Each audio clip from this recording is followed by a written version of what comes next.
Bismillahirrahmanirrahim. Assalamualaikum warahmatullahi wabarakatuh. Alhamdulillahilladzi arsala rasulahu bil huda wa dinil haqq liyuzhirahu 'alad dini kulli wa kafa billahi syahida. Asyhadu an la ilaha illallah wahdahu la syarika lah. Iyyahu na'budu wa iyyahu nasta'in.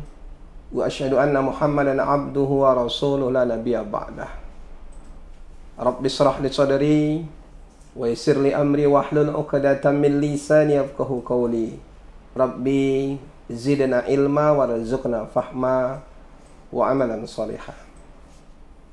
Saudara-saudaraku seiman seakidah yang pada saat ini menyaksikan Awi Sumut Studio dimanapun berada.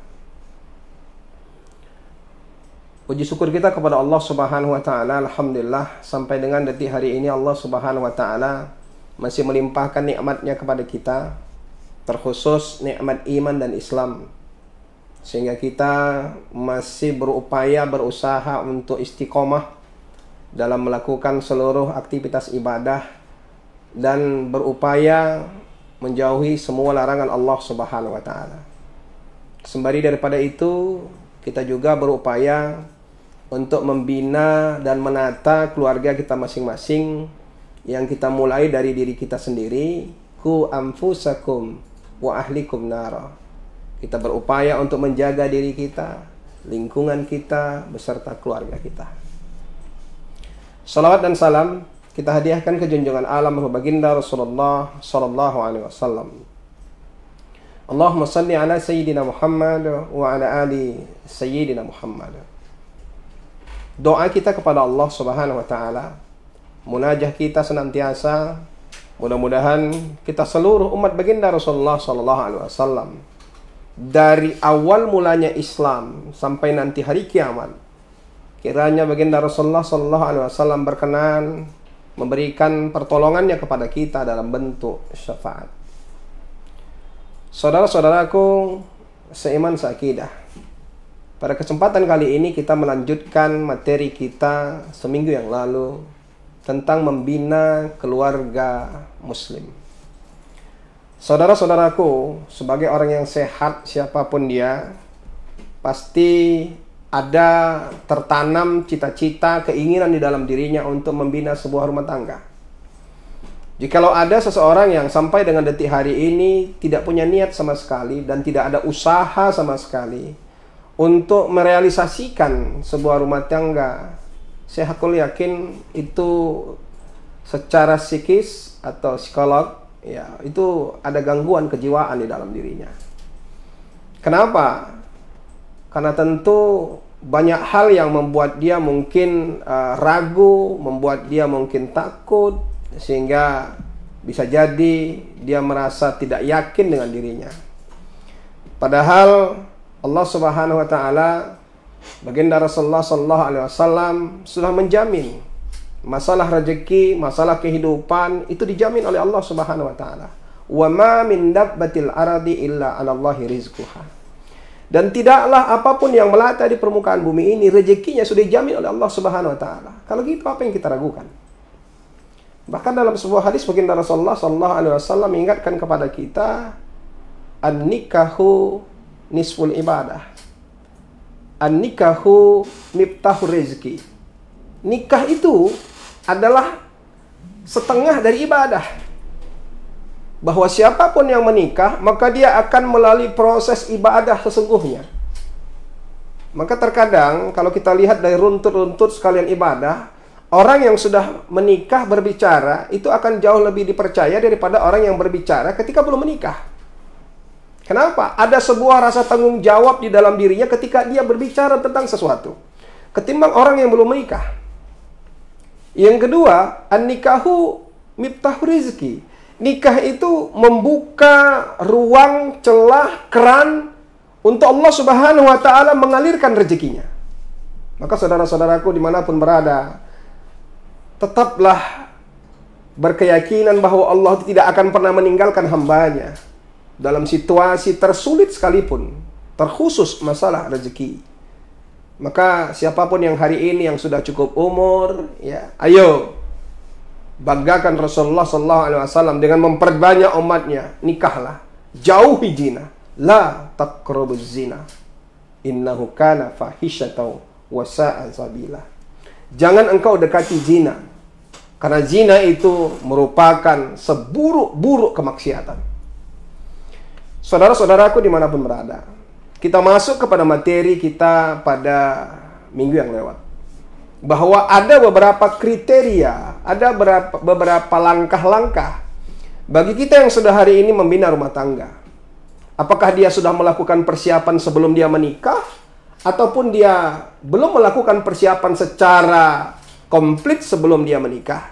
Tapi tidak ada kata terlambat untuk melakukan langkah-langkah ini. Apa langkah-langkah tersebut? Sebagaimana yang telah kita sampaikan pada minggu yang lewat, ada 3 langkah di awal, dan masih banyak lagi langkah-langkah yang perlu kita lakukan. Sedikit saya mereview.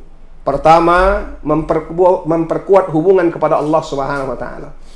Artinya apapun ceritanya, ketika kita ingin melakukan sebuah ibadah, terutama ibadah yang paling lama. Apa itu ibadah yang paling lama? Ibadah yang paling lama itu adalah menikah, membangun sebuah rumah tangga.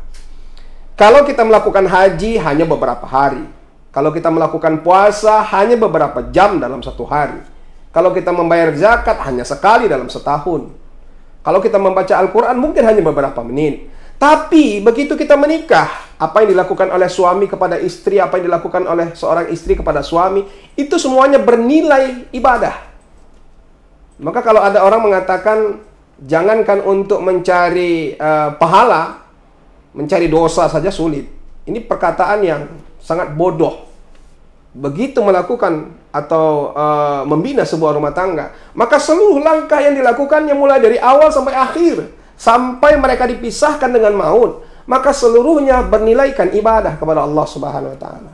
Catatannya tentunya, wa ma umiru illa liya'budullaha mukhlishina lahuddin. Raihlah semua langkah-langkah ibadah tersebut, tidak lain dan tidak bukan hanya bertujuan meraih ridha Allah Subhanahu wa Ta'ala. Maka semua akan bernilaikan ibadah kepada Allah. Maka saudara-saudaraku, hubungan ini perlu terus diperbaiki. Ya, tidak hanya sekadar melaksanakan kewajiban yang 5 waktu ditambah dengan yang sunat-sunat lain. Ya, tidak hanya melakukannya sendirian. Begitu sudah melakukan membina rumah tangga, maka ajak.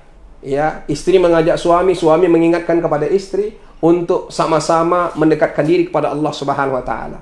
Jangan hanya ingin menjadi orang yang bertakwa, jangan hanya ingin menjadi orang yang alim, jangan hanya ingin menjadi orang yang soleh sendiri, tidak mengajak seluruh anggota rumah tangga.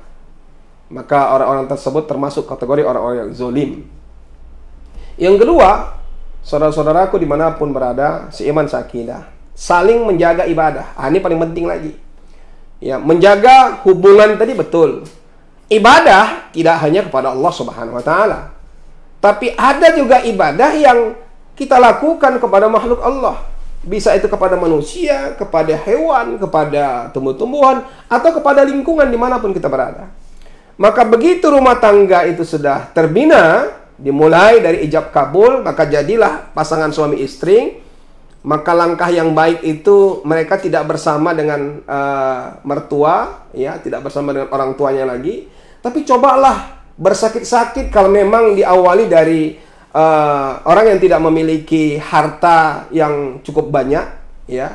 Coba walaupun susah, walaupun miskin, cobalah langkah diawali dengan menyewa rumah sendiri. Jangan bersama kedua orang tua lagi. Tujuannya untuk apa? Untuk melatih dan membina diri. Inilah dia yang dikategorikan membina. Paling tidak dia tahu bagaimana ketika beras tidak ada, ya. Bagaimana ketika listrik mesti dibayar. Ini berpikir. Beda ketika masih menumpang dengan mertua, beda ketika masih berada dengan orang tua, maka mungkin itu tidak akan malah terpikir sama sekali. Maka saudara-saudaraku, itu langkah ibadah yang mari sama-sama dijaga. Ya. Sekalipun mungkin orang tua mengatakan, kalian di rumah inilah, rumah kita ini cukup besar. Tapi alangkah baiknya belajarlah dulu keluar dari rumah. Kalau nanti setelah belajar di luar rumah, kalaupun akan kembali lagi kepada orang tua atau mertua, silahkan saja. Tapi paling tidak sudah pernah belajar dengan lingkungan di sekitar. Langkah yang ketiga, saling mencurahkan perhatian. Saudara-saudaraku, Nikah itu diawali dengan akad. Ya, akad itu artinya ikat, diikat. Ya. Kalau orang yang ketika sudah berumah tangga masih mau bebas seperti orang yang belum berumah tangga, maka berarti dia belum siap untuk berumah tangga. Berumah tangga, membina keluarga yang dimulai dengan akad. Akad itu artinya ikat. Maka seluruh aktivitas kita akan terikat.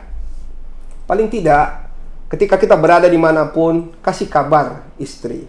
Ketika istri keluar, kasih kabar suami. Ketika orang tua keluar, kasih kabar kepada anak-anak. Ketika anak-anak tidak berada di rumah, kasih kabar kepada orang tua. Itulah bentuk rumah tangga tadi, yang diawali dengan akad. Akad itu terikat. Tidak bisa bebas seperti ketika masih bujangan, ketika masih lajang.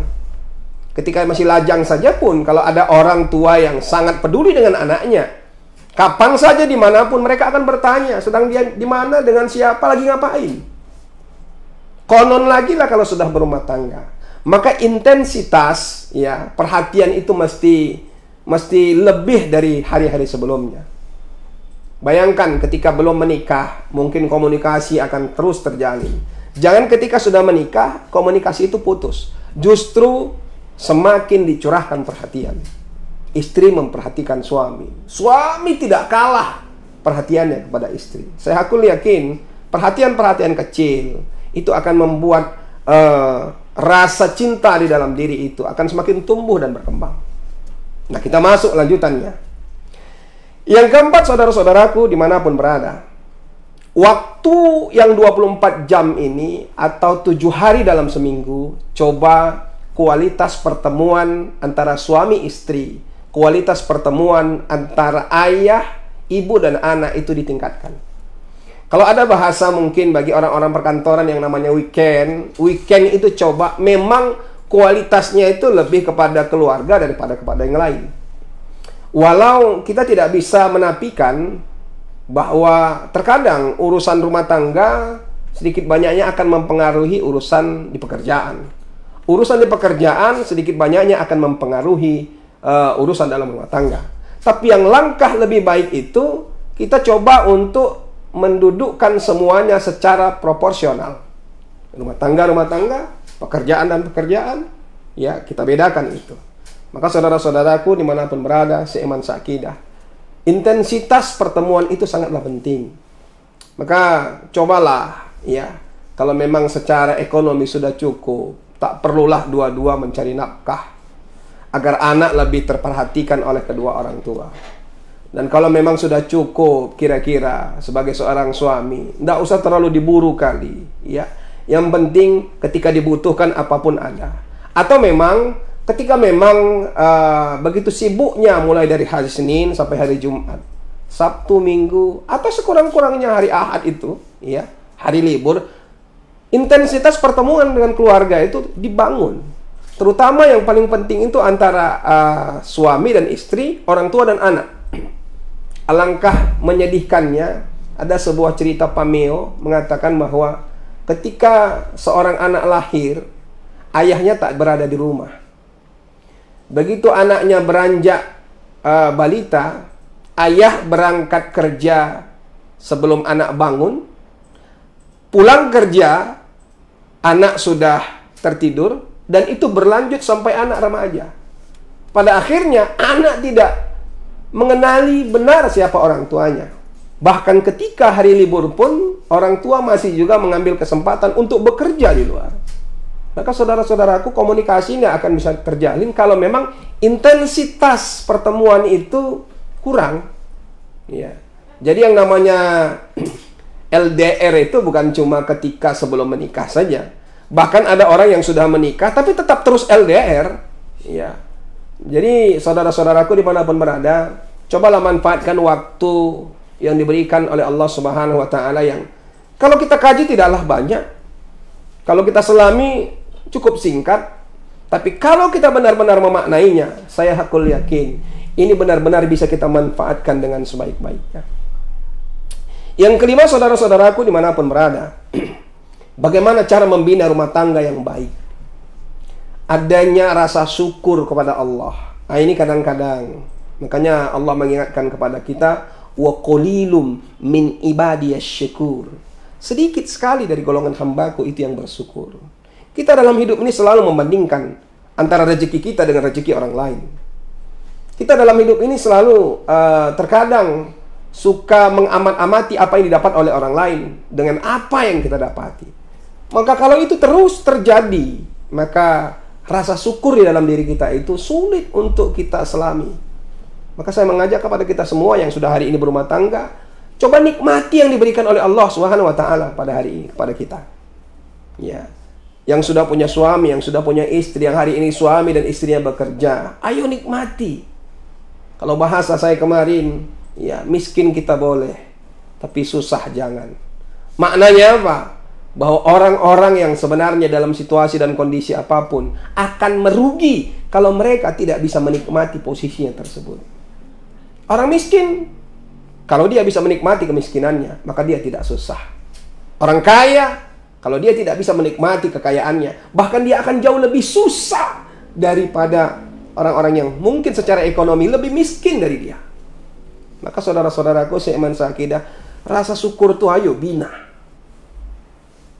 Selanjutnya saudara-saudaraku seiman seakidah, yang keenam, sabar satu sama lain. Ya. Jadi syukur dan sabar ini mesti seimbang. Dalam sebuah ayat, Allah Subhanahu wa taala dalam surah Al-Imran ayat 133 menjelaskan kepada kita, A'udzubillahi minasyaitonirrajim. Bismillahirrahmanirrahim. Wasari'u ila maghfiratin min rabbikum wa jannatin arduhas samawati wal ardh. Uiddat lil muttaqin. Alladzina yunfikuna fis sarra'i wad dharra wal kazibina al ghaiza wal 'afina 'anil nas. Wallahu yuhibbul muhsinin. Ayat 133 134 surah Al-Imran tersebut, konon dalam riwayatnya asbabun nuzulnya itu adalah kisah antara Siti Fatimah dan Sayyidina Ali. Bagaimana rumah tangga Siti Fatimah dan Sayyidina Ali? Sama-sama kita ketahui, Fatimah itu adalah anak kesayangan baginda Rasulullah SAW. Sayyidina Ali, selain beliau adalah sahabat baginda Rasulullah, beliau adalah sepupu baginda Rasulullah SAW, termasuk dari orang yang pertama golongan anak-anak atau golongan pemuda yang masuk Islam yang bersahadat. Beliau jadi menantu baginda Rasul. Bahkan akhirnya beliau adalah seorang khalifah yang keempat. Saudara-saudaraku, kehidupannya sangatlah sederhana. Kalau tidak boleh kita katakan kehidupan mereka sangatlah miskin. Suatu hari, Sayyidina Ali pulang ke rumah.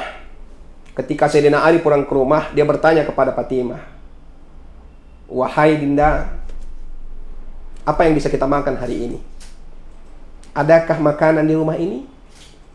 Fatimah menjawab, "Bang, tak ada makanan yang bisa kita makan hari ini. Makanan sudah tidak ada, bahkan Hasan dan Husain pun sudah beberapa hari tidak makan. Dinda, adakah lagi di rumah kita ini yang bisa kita jual, yang bisa kita jadikan sumber penghasilan bagi kita untuk kita bisa makan?" Lalu Fatimah mengatakan, "Bang, tak satu pun lagi di rumah kita ini yang bisa dan pantas untuk kita jual. Kalaupun ada, ini hanya peninggalanmu ketika engkau menikahiku. Dan itu tercatat sebagai maharmu. Ini ada kain mahar." Lalu Sayyidina Ali mencoba untuk merayu Fatimah agar kiranya sudilah kiranya menjual mahar tersebut, untuk hasilnya nanti bisa dikonsumsi bersama untuk melanjutkan kehidupan.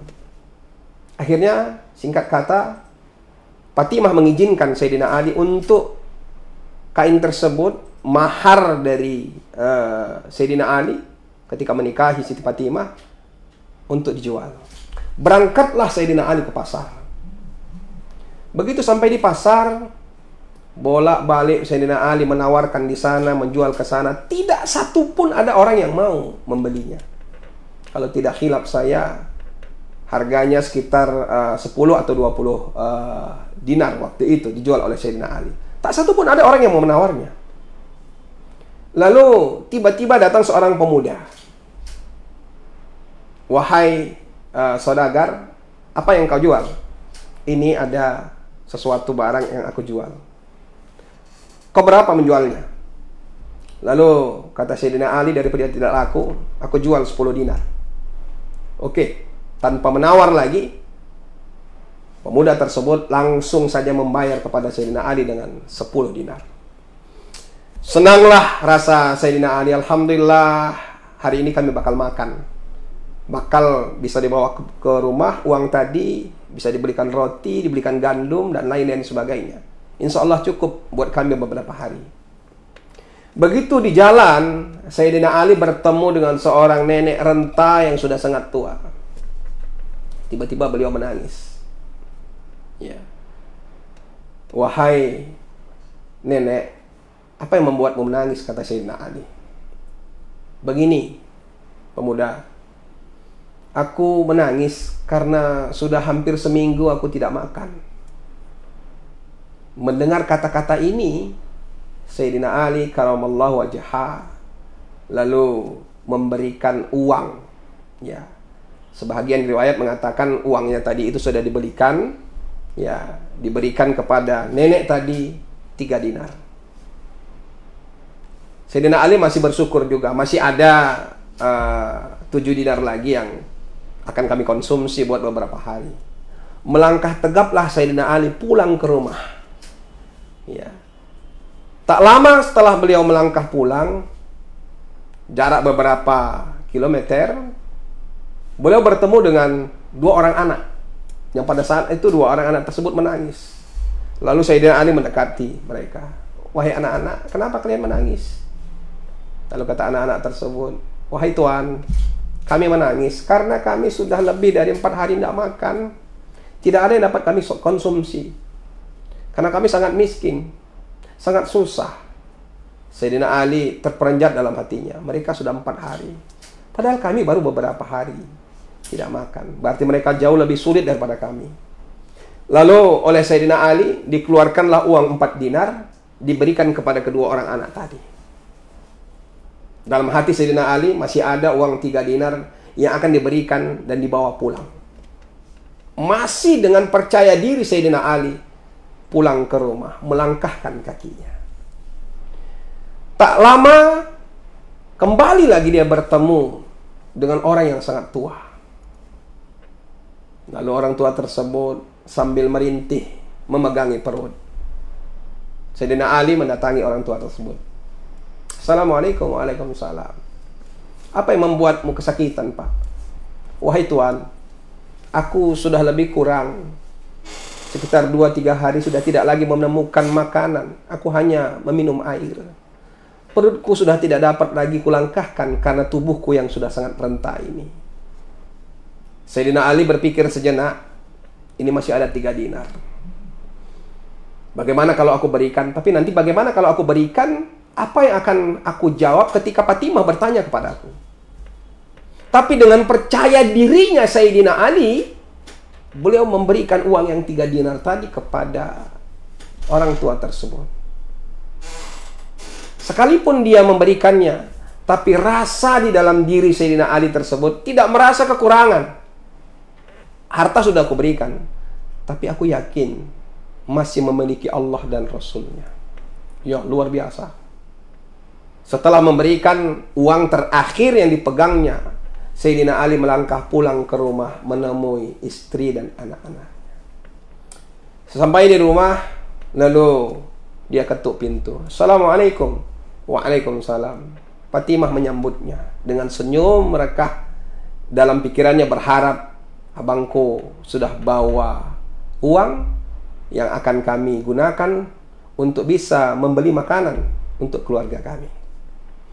Dia sambut Ali, dia bersihkan pakaian Ali, dia bersihkan tubuh Ali, karamallahu wajhah.